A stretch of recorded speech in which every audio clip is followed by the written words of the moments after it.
Praise లాడమ్మ. Good morning. ప్రభువైన యేసుక్రీస్తు నామములో ఈ ఉదయకాలపు శుభవందనాలు అమ్మ.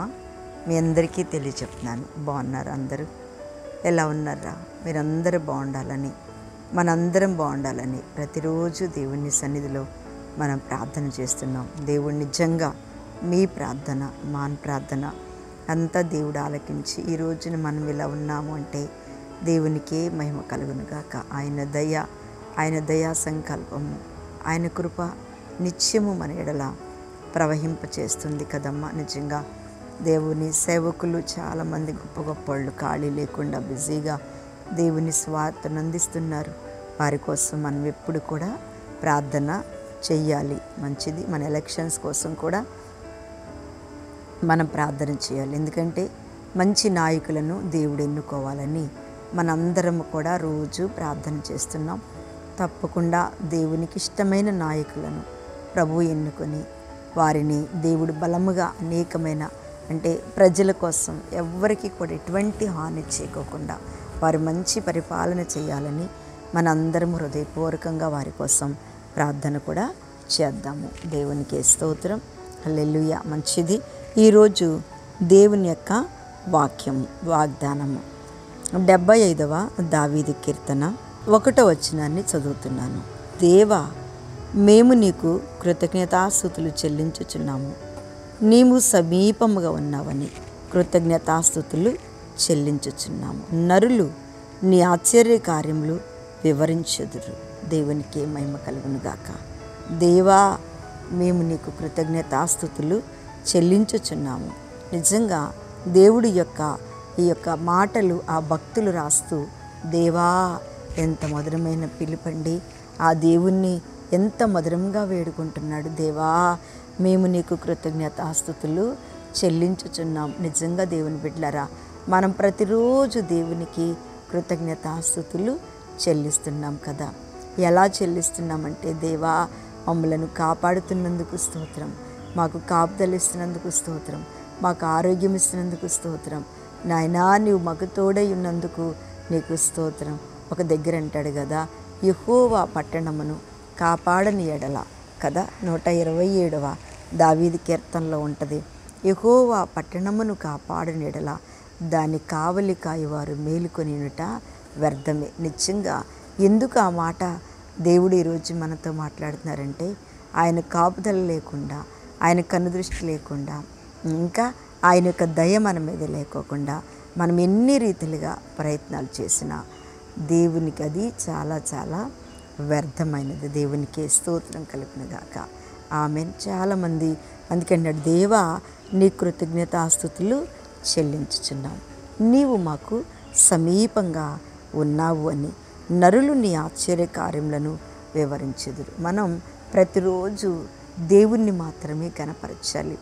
ఏ రోజైనా మనము ఒకవేళ ఉన్నత స్థితిలోకి వెళ్ళినా, హెచ్చింపు జీవితంలోకి వెళ్ళినా, మనం ఎప్పటికీ కూడా ఒకవేళ మనం దేవుని సన్నిధిలో నుంచి నా వలన ఇది జరుగుతుంది, నాకు దేవుడు అంటే నాకింత ప్రార్థన అలా అనుకోవడం కూడానంట మనం నిజంగా దేవుని యొక్క మరి సన్నిధిలో నుంచి గర్వపడటం అని మనకి దేవుడు పరిశుద్ధాత్మ మాట్లాడుతున్నాడు. నిజంగా మనం ఏ విషయంలోనైనా కృతజ్ఞతాస్తుతులంటే ఫస్ట్ దేవుణ్ణి గనపరచాలి.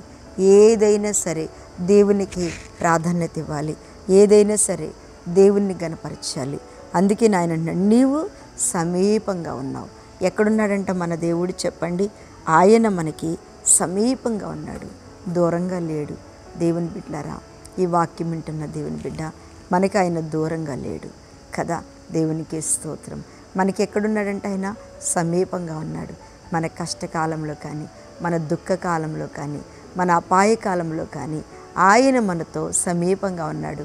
మనం ప్రార్థన చేసేటప్పుడు ఆత్మీయ నేత్రాలతో మన ప్రభువుని చూస్తూ ఉంటాం. ఏంటంటే, అయ్యా నువ్వు నాకు దూరంగా లేవు, నువ్వు దూరంగా ఉంటే మేము బ్రతకలేం, కానీ మా దగ్గరే ఉన్నావు. నిజమే. చూడండి, చాలామంది ప్రార్థనకి మోకరించగానే ఒకలాంటి స్మెల్ వస్తుంది కదా. ప్రార్థనకి మోకరించగానే ఒకలాంటి చక్కటి సువాసన వస్తుంది, లేకపోతే ఏందో ఒక అలికిడి, లేకపోతే ఏదో ఒక సూచన అయితే మనం ప్రార్థన చేయడానికి మోకరించినప్పుడు తప్పకుండా మనకు అనిపిస్తూ ఉంటుంది.